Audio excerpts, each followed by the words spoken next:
Joe talks about Joe. And now, your host, Joe Slepsky. Hey everyone, welcome back to Joe on Joe. It's me, your host, Joe Slepsky, and this is the podcast where we watch every single episode of G.I. Joe, a real American hero in sequential order, and comment on the mystery science style. I am pleased to welcome back this week a friend. He's a sponsor of the show. You guys have heard me talk about his podcast, the Dreamer Comics Podcast. He's a comic book publisher, and most of all, he's a swell guy. His name is Omar Spahi, and we are going to watch together the episode called El Dorado, the Lost City of Gold. Omar, welcome to Joe on Joe. Where am I? How did I get here? I don't know. We're in your house. If you don't know, I think you have brain concussive syndrome. Oh, man, it happens. All right, I'm excited. We're going to watch some G.I. Joe today. We're so excited, Omar. I love it. Welcome back to the show, buddy. Thank you for having me. I'm super excited to catch up and watch some so more it's Joe. been about a year, I think, or maybe 9 months since you were on the show. Yeah, and I the think last so. time you were on, I'm gonna trumpet this. The last time you were on, you were so enamored with podcasting that you went out and started your own podcast. That's true.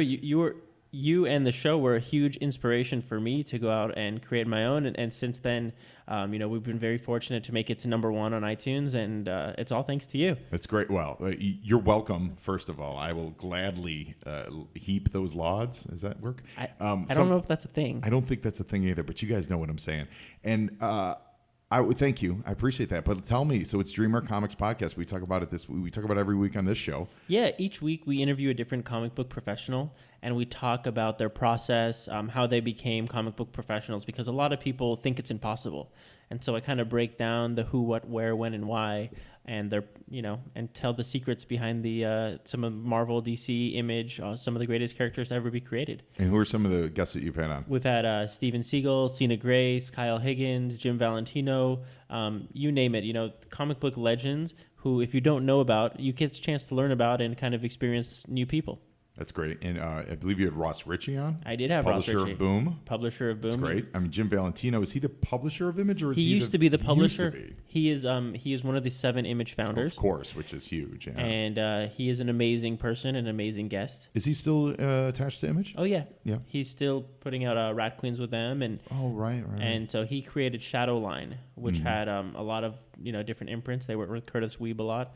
And they are one of the highbrow Image publishers. Cool. And do you find that you've been enjoying, because you've had, actually, let me think about that list. Well, Valentino is a writer and artist. Cena is primarily a writer, but also is an artist as Correct. well. Then a lot of writers in that group. Do you find you enjoy interviewing writers or artists more, or do you have a preference? It's funny. I thought I would enjoy writers more because I'm a writer and I think I like learning about others' process, but I think it's because I don't know about art. Mm-hmm. So I loved interviewing artists because I kind of get this whole new world experience, kind of someone talking to me about something that's so foreign to me. And there's a lot of artists out there who I kind of think just like pop up, and that's never the case. They all have different connections in the comic book industry, and they all have different work ethics and years and years of craft that people never see. Just when you hear about someone like Greg Capullo, you think like, oh wow, like Greg Capullo's always been great, but it took him years probably to develop his style, because for so many people I've talked to, it took years and years for them to kind of develop who they are. And you mentioned that you were a writer as well. And so what's next in the publishing world for you? I have about 3 comics that I've been working on, and I have different artists that I've been attached for a while now, and we've created a lot of first issues, and we're taking them out to go find a different publisher, because I really believe in a lot of different publishers, and I want to network and work within the comic book community. What kind of time frame do you think you have on those?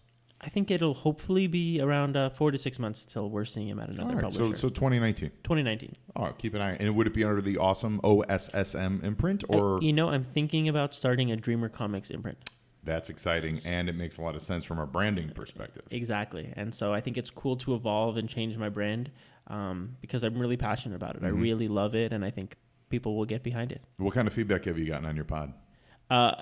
Well, there was one episode in particular that kind of, it's funny, even though if you're, marketing your podcast and people are listening, you kind of don't realize people are listening. And so without listening to one of the audio episodes myself, someone had emailed me saying, hey, this episode's only half an episode. It cuts out in the middle. And I was like, wait, people listen to the whole thing? And it was kind of an eye-opening moment that someone actually reached out to me. And then every single week I get a different email from somebody. So it's a really saying that your episode's been cut in half. not that it's. I'm grateful Guys, that you'd think he'd learn after a couple of weeks. It's nice to get That's great fan support, and it's like it's so cool to do something that I'm so passionate about and absolutely love to do. It really is when I get a fan reach out, send me an email or reach out on Twitter just to say that they appreciate what we're doing or just they liked something about a specific show. It like means the world to me. That night I'll be like, hey Rebecca, look what I got today. It's like I got a gold star in school, and I'm like, this person I don't know on the internet said he liked my stuff. I love it. And it's totally genuine, and it's just this childlike joy that you have, and it's and in so many cases that's the currency that we trade in. Absolutely. A verbal appreciation of I like the work that you do. Speaking of that, if you guys want to reach out, shoot me an email to joeandjoepod@gmail.com or go to joeandjoepod on Facebook or Instagram, Twitter, and follow me. Let me know what you think of the show. Do you love the show? Do you hate the show? Is there something I do that really bothers you every week? Do something that I do that you love every week? I don't know. Well, let's start a dialogue, and let's do you want to be on the show? Omar, I have guests. I have fans of the show. Be my guests. That's awesome. That's the way it should be. That's my favorite thing of this whole enterprise that Absolutely. I do is when I get a complete stranger on and we have this conversation and talk about things that we love. I do the same thing. If you are creating a comic book and it is a reputable comic book that actually looks great, has I'll have them on the show, no problem. I mean, I'm the same way. You reach out, and that's how things happen. You create a dialogue with people, and if they do good work or they're huge fans of G.I. Joe and know their stuff, then you're good. Totally. Where can they reach you on the internet? They can find me at dreamercomicpodcast.com. That Great. is probably the best way to reach me. Do you have like Twitter handles and stuff? Yeah, at Xenoglyphs, Xeno. Okay, so you're still in Zeno. I'm still on Xenoglyphs. Maybe you go Dreamer. Maybe you go to Dreamer Comics Podcast. I have that Twitter too. So there is Do you? Dreamer Comics. I think it's just Dreamer Comics because Dreamer Comics Podcast was too long for Twitter. Oh, yeah. I think it was the last T, and I was like, I'm just going to do Dreamer Comics. Branding, everybody. Branding. And so I have Dreamer Comics, and I have Xenoglyphs, and I've built Xenoglyphs up for a long time. Yeah, so. you do have a good following of Xenoglyphs. That's one of your comic books that you've put out. It's Yeah. very enjoyable. It's available. On your website. Yeah, you think you can find it at xenoglyphscomic.com, and it's free online. You get the complete free. Oh, that's awesome. Yeah, I put it online. I'm doing a page Monday, Wednesday, and Friday every single week. It's great. So it's great. I mean, I've been getting great fan things. People, if they follow me on Twitter, you can see it, and you can sign up and get emails every week about it. Love it.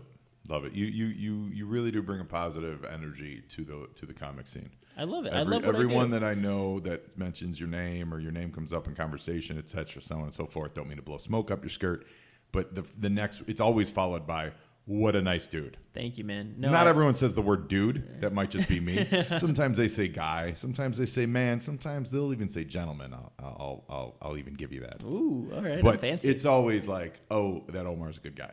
I try, I try to do the best I can with my life and try to treat people great. And thank you. I mean, you're an awesome fellow yourself. So. Oh, listen, more about me. So today, Omar, we're watching El Dorado, the Lost City of Gold. Are we going to go on the adventure ourselves? Should we just leave the podcast right now and go hunt for it? It's almost like you're using the 1990s tagline of the G.I. Joe brand, which was "Live the Adventure." We are going to live the adventure Let's today. live the Omar. adventure. It is exciting. It is the Joes do discover the fabled city of El Dorado. Wait, spoilers. Spoiler alert. It's like it's not only in the title, but it's literally at the top of the episode. But what's exciting is it features Grunt. Now, if you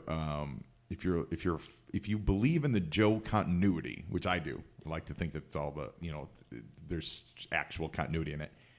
Grunt disappeared in an episode in World Without End. He stayed on the alternate Earth alongside, was it Steeler and Clutch?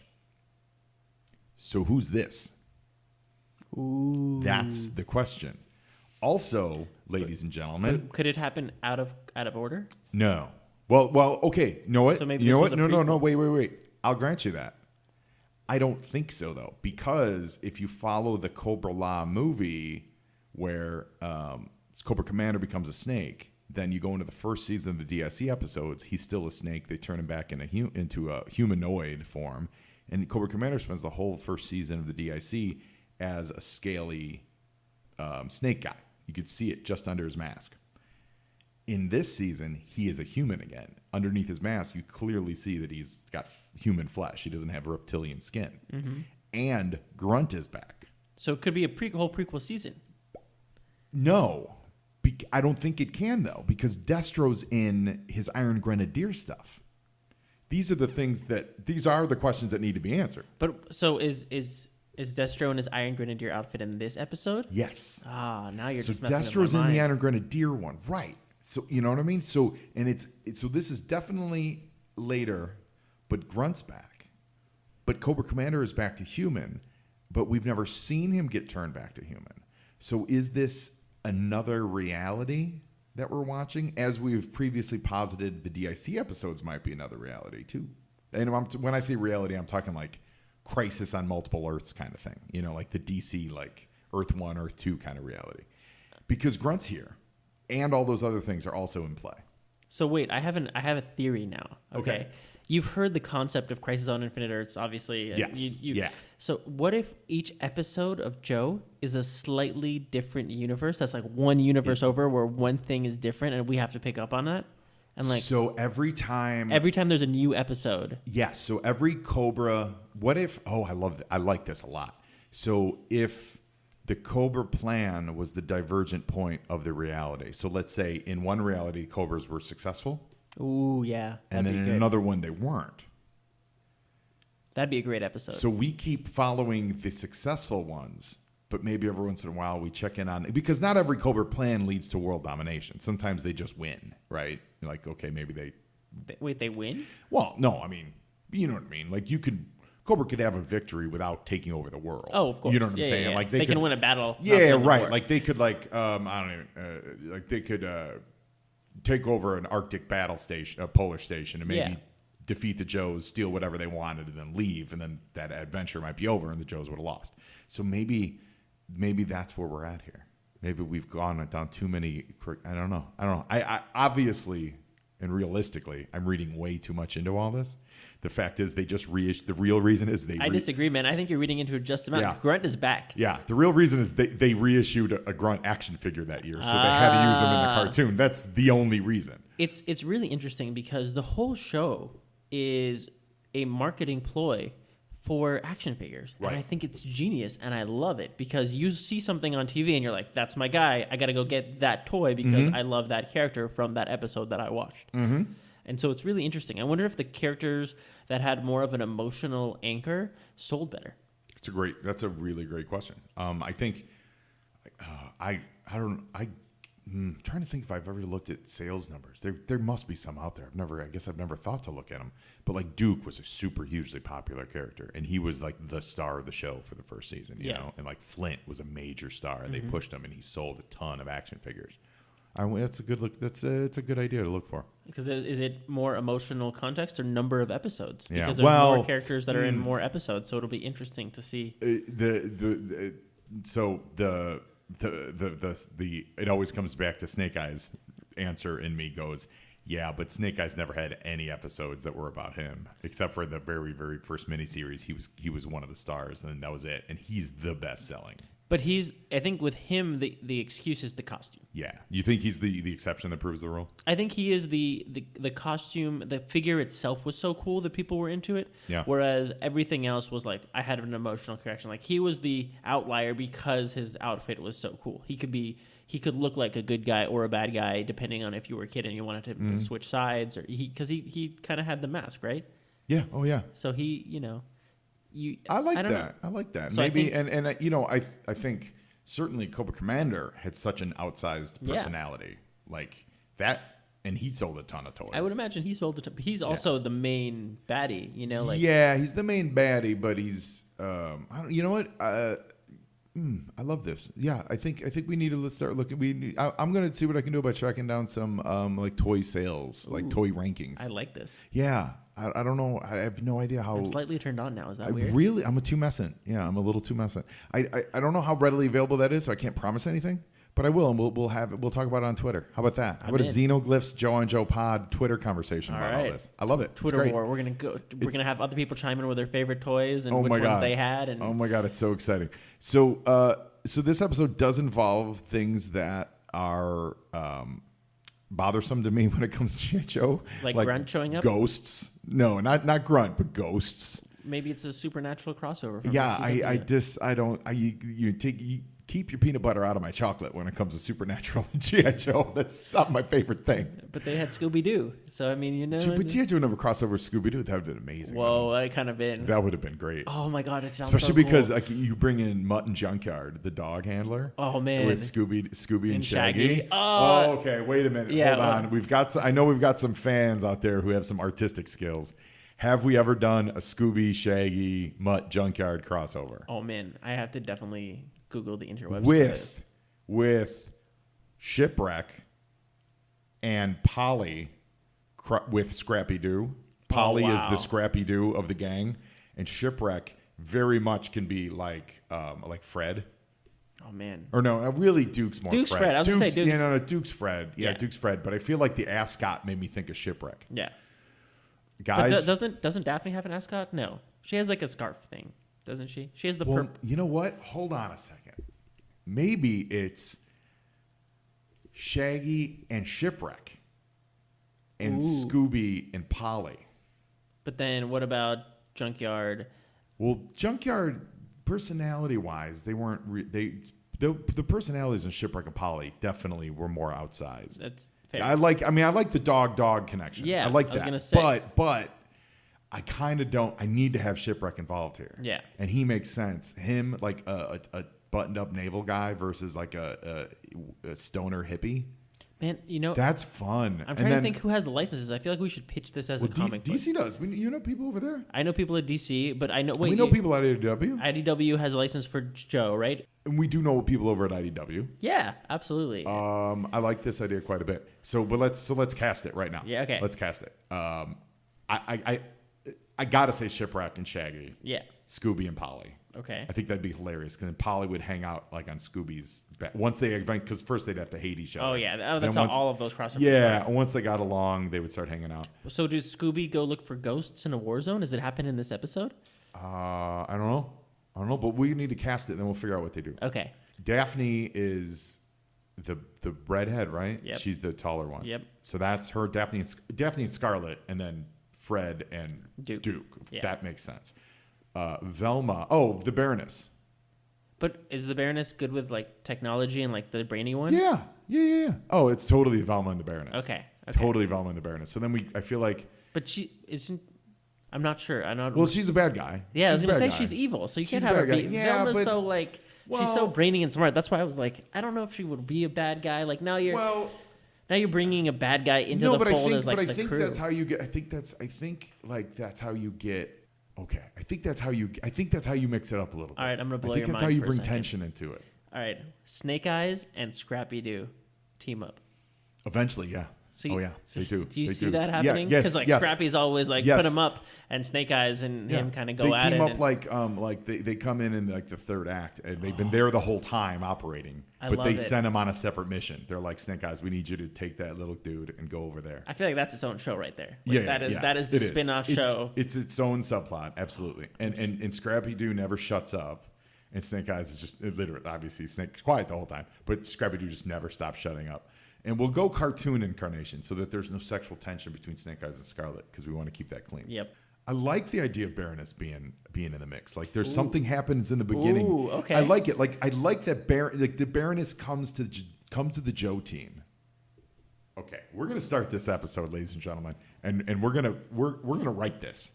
That's what we're doing this episode of Joe on Joe. I love it. I did not plan for this. We're gonna do Joe on Joe presents Scooby Doo meets G.I. Joe. I love it. I am so in. Okay, so ladies and gentlemen, remember to check us out. Also, while you're on the internet, go check me out on Patreon. If you guys want to help support the Joe and Joe Show, you can go to patreon.com/JoeandJoePod and sign up to be a Viper or be a Grunt. Speaking of Grunt, for only $3, you get full access to all the G.I. Joe files, Joe on Joe files, but also you can hear the weekly Joe on Joe Illustrated podcast, which is my breakdown of every issue of the G.I. Joe comic book. We release about every 5 episodes to this main feed. You may have heard it last week, but on the Patreon, you hear it every week. Yep. And it's dope. It is a one of the best things I've ever done is backing the Patreon. I was like, I want to back it more. I don't know if it's possible to back it more. We could talk. That'd be amazing. But no, I love this. We're doing this. Yeah, okay, we're doing. And Dave Amiot, this one's for you. He's a friend of the show. He was on the show and he cosplayed as Fred. I love it. I don't know why we didn't think of it when we had that conversation, but I love this now. This is amazing. Yeah. So here we go. Ladies and gentlemen, get your DVDs ready, and we're going to watch El Dorado, The Lost City of Gold, and here we go. Now check this out. First thing you might notice, it opens with a cold open, Omar. How many cartoons do that? It's not opening with a title sequence. It's opening with like a sitcom. You notice the difference there? Like normally it would be the logo. So this season they changed up. This season absolutely is improved over the previous season. I believe you were on the previous season. By the way, I forgot to say welcome back to Joe and Joe, the Collector. Thank you. That's It's good Omar's to be Joe and Joe code name. Collecting more episodes under my belt. And we're introduced. Here's our guy Grunt that we were just talking about, and he just let loose with one. It's not a pun, but it's like a snappy bit of banter that is absolutely terrible. He said, "Here we go, sewing fans, thread this needle." Oh, that's he's in an airplane and he's like weaving through mountains, guys. So. Oh, that was That's cool. not a saying. So there are no such things as sewing fans. There are no sewing. I mean, there might be sewing fans. That's, I that's know not that a fair thing for you to say. Well, are there like, really though? I mean, there's little old ladies who are probably like sewing. Okay, I'm gonna say this. It's a stretch. All right, I'll agree with you. It's a stretch. I'm just saying that they're probably fans of stuff that's really obscure stuff. There's people who love antiquing. That is true. Well, we go into commercial, and that cold open ends with him finding the lost city of gold. What? Yeah, and this is this season's Got to Get Tough Yo Joe intro. It's got a lot of new animation on it. A lot of the new characters for this season. I love how they just pop out of the sand. Those dudes are they're nasty. That's Cesspool. He's the environmental terrorist. It's interesting how the bad guys have such cool costumes. Cobra's all about branding, man. They do a great job with it, man. Cobra's all about design and branding. I would want to be a Joe is Cobra tough. guy just to be on that, have those outfits. Like, that's just cool. Yeah. You know what I think? I think one of the reasons why maybe G.I. Joe is limited in the branding is because you almost have to have some form of green on the G.I. Joe figures. Not everyone, certainly Snake Eyes, black, whatever. But you know what I'm saying? Like there's a base of camo. That's true. Or a base of green or khaki. Yeah. With Cobra, you go crazy. So you can do whatever you like. Written by Phil Harnage. It's El Dorado, the Lost City of Gold. We've got Grunt talking to the new model Duke. The receiver must have gotten wrecked. So they get good reception in El Dorado, apparently. All right, so let's just start with Duke. So Duke and Fred, how would they meet? Like, what is the? Well, so here's what I envision. Okay. I envision. In the lost city of El Dorado. Lock onto his transmission. Let me think about this. So you got the Baroness. Okay. $10 million worth of. She's on the run from a Cobra experiment gone awry. Ooh, right? Spooky. So previously we've had episodes where Destro. I got it. I totally got it. There was an episode, and pardon me for forgetting the title, but you fans know exactly what I'm talking about. There's an episode where they go to Destro's family castle, and we learn that Lady J is like second or third cousins removed from Destro, right? And at the end of it, there's a creature that lives in the bottom of his castle in Scotland, and it's still alive. And they think they killed it, but we see at the very end of the episode that the creature's alive. I think that creature escapes. Francisco right? Pizarro Okay. died And 450 the Baroness years ago. barely escapes the castle with her life. And she needs to get help. So she finds the Scooby Doo gang. for 473 years myself. Wait a And minute. the Scooby Doo gang, on their way to investigate Destro's castle, runs into G.I. Joe, who's also on their way to investigate Destro's castle. Oh, I love it. Because Destro's castle is like under attack, Yeah. right? So the G.I. Joes were alerted, but we follow the Baroness meeting Scooby and the gang. At the end of, like, if it's a comic book, it's the end of the first issue Yeah. where the gangs all meet up. and they fight or skirmish or whatever they do, and then they end up having to team up, and it's Duke, Scarlet, Shipwreck, Polly, Scooby, Baroness fills in the Velma role, so Baroness and Velma. Scarlet and Daphne. Scarlet's Daphne, yeah, and Snake Eyes and Scrappy, and they all like realize they need to team up to go into the castle, and then that's how they end up going into the castle. All right. And it's ghosts and this monster in the deep, and there's Destro, and it's his family history and lineage and all that stuff. So let's go into ghosts for a second. Are the ghosts real, or are they like masked things that is there a mystery that they have to discover? It's a good question. Oh man, what if they had to take off Cobra's mask and figure out who Cobra? We're gonna get there. So we've got so Grunt has met man or ghost enough to take it. what's his name? The guy that was looking for El Dorado, like his ancestor, Tapaza.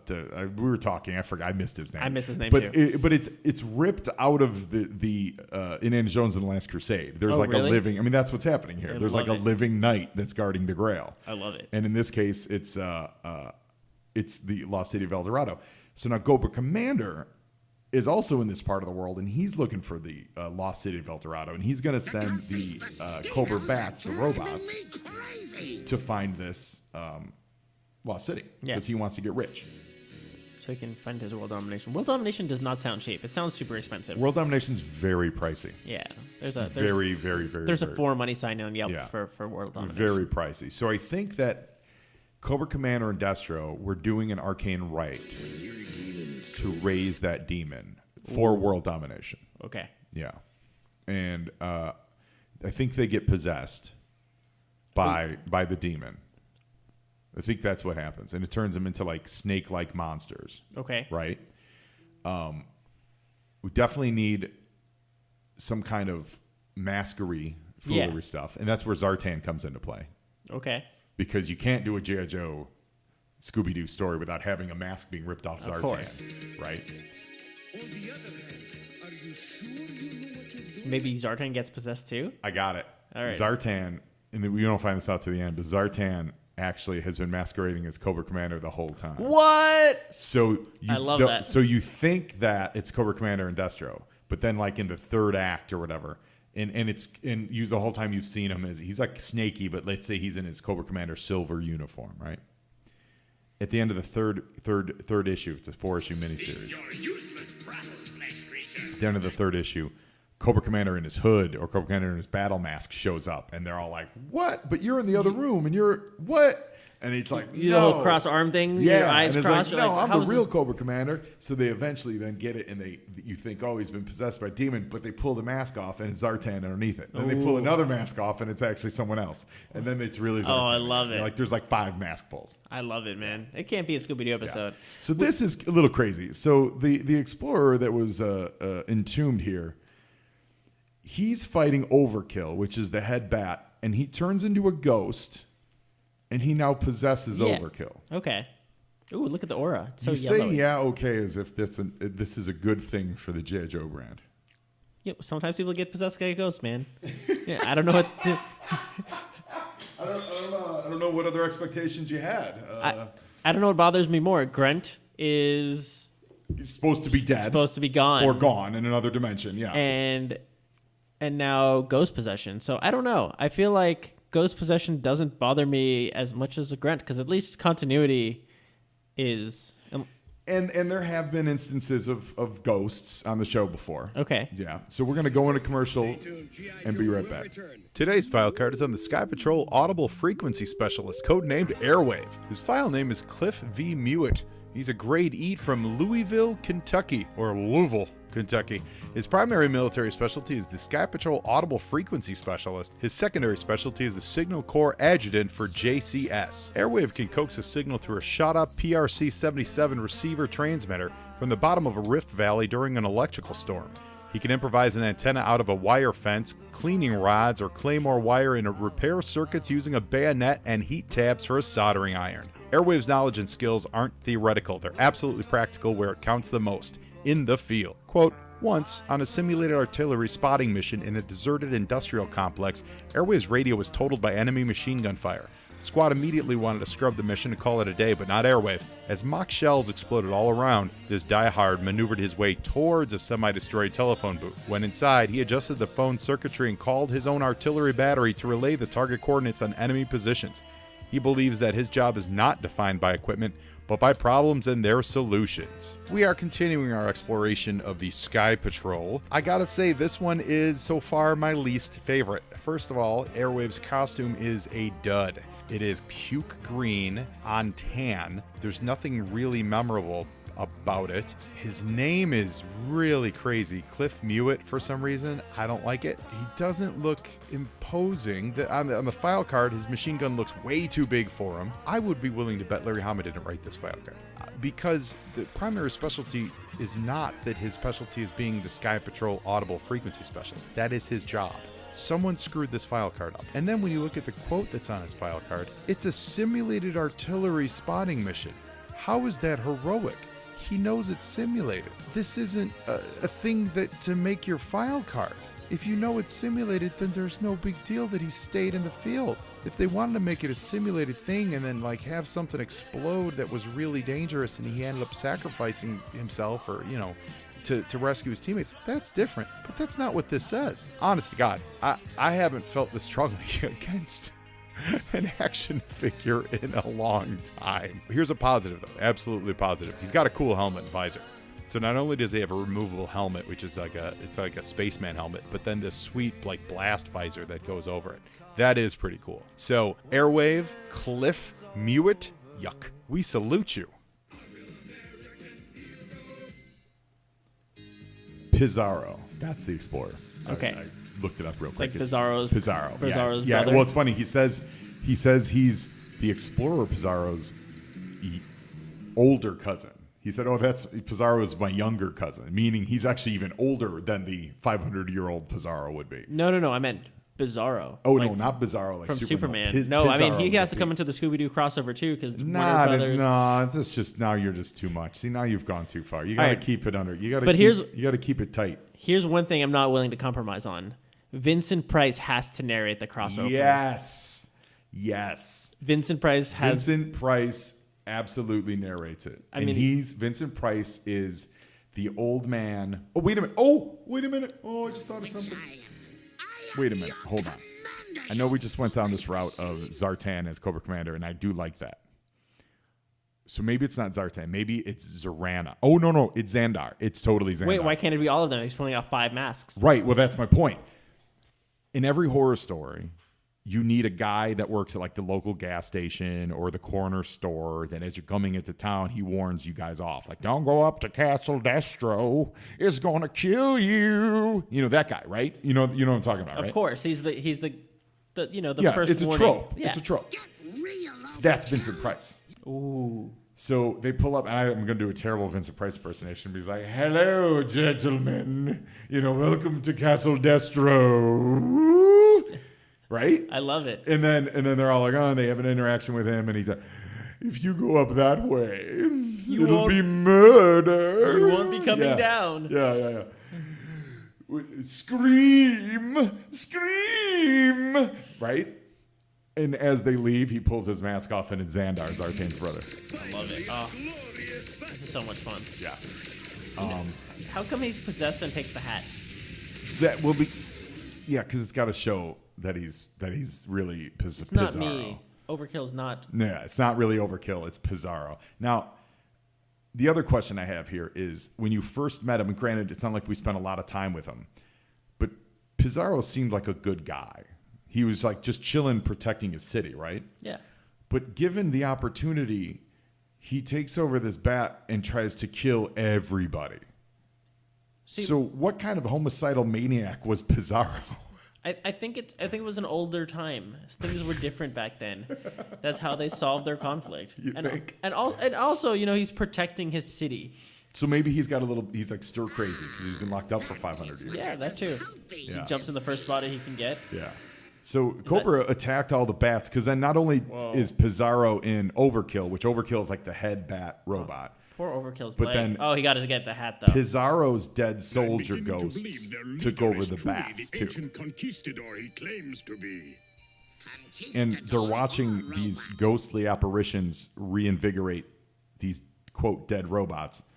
So Destro's like, I think, you know what, he might really be a ghost. Because we just saw a giant ghost, like maybe. Could be. Maybe Destro. But there's a lot of action in this. And what I appreciate is it's just slam bang. Kind of gets right to it. Their car just got blown up and they just started running. There was literally no stoppage there. Their car blown up and they just kept running with it. There wasn't like oh no, our car got blown up. They were cool with it and they just kept running towards them. Like, no one retreats better than Cobra. Man. Nobody retreats better than Cobra.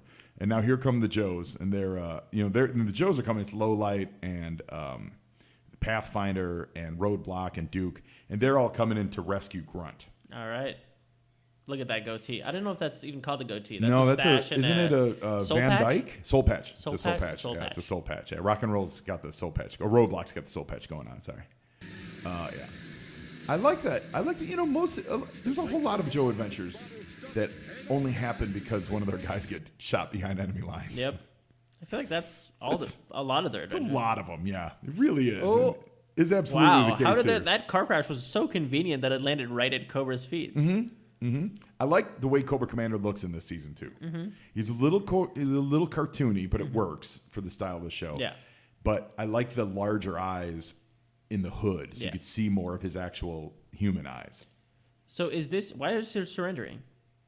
Well, Cobra, that's the only thing Cobra knows how to do. I mean, let's get real. He's like, bring out the white flag we conveniently have. Yes, yeah. Bring out the white flag. Which one? Yeah. The big one, the medium one, the little one? I think they went little one today. I've got plenty. So is this your favorite season so far? Oh, God, no. Oh, what's your favorite season? I don't know if I have a favorite season, but like I feel like the season after the season, I think like the season right before like the 20 or so episode run right before the movie? Not the movie, the Serpentor, Rise. Okay. I think that was a really good run. So it's like a full, there's only technically, this is the 4th season, so there's only 4 seasons. So if you and each run is like 45 episodes. So if you break them up into smaller chunks, I feel like they hit their stride right before. And then Rise, I think was great. And then the last season was good, but there was Forget some hiccups. yeah, it wasn't like I liked it a lot, but it wasn't like knock me out. I feel like my favorite episodes fall in that category. How many episodes total are there for Joe and Joe?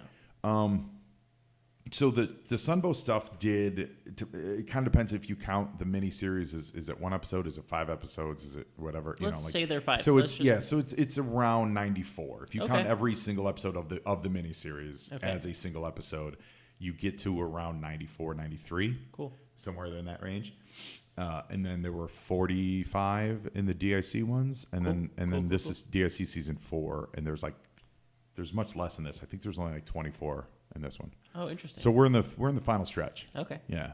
That's sad. Yeah. We'll figure it out. We'll figure We'll figure something out. We're going to commercial, figuring it out. Hey listeners, I'm not sure if you've heard the news, but Joe and Joe has started a Patreon, and I'm inviting you along for the ride. Go to patreon.com/JoeandJoePod and check out my page. Right now, there are 2 opportunities for you to help support the show. You can choose to be a Grunt or a Viper.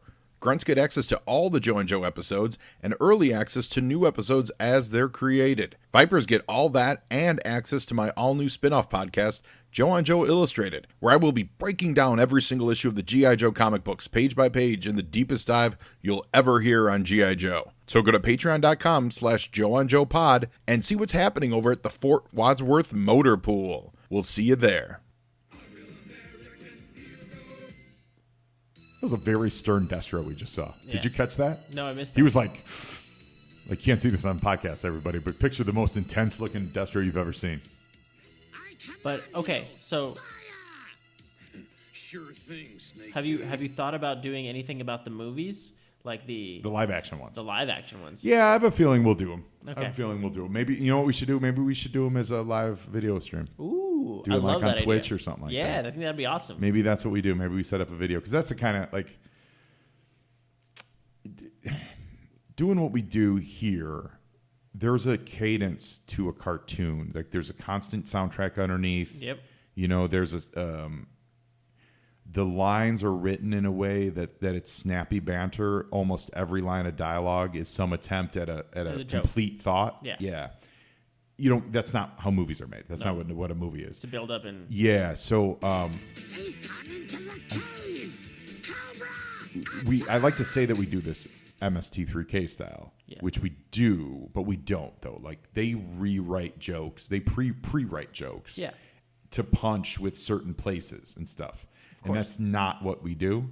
And so if we were to do this on a live action movie, I feel like we would have to go to that level, and maybe we will. Maybe that's a challenge. I don't know how good that would be. Yeah, you have to memorize the movie first and know what's. We'd have to produce it like that. Because this is more, cartoon's a quick hit. It's more colorful. It's faster. The cutting's faster. Like all these things go into it. So it's just a bit slightly different animal. Yep. But I don't know. We'll see. Never know. You never know. Maybe the Dreamer Comics podcast does a special drop-in. I love it. Yeah. So in the time since you've been dubbed yourself the Collector, have you been called into duty?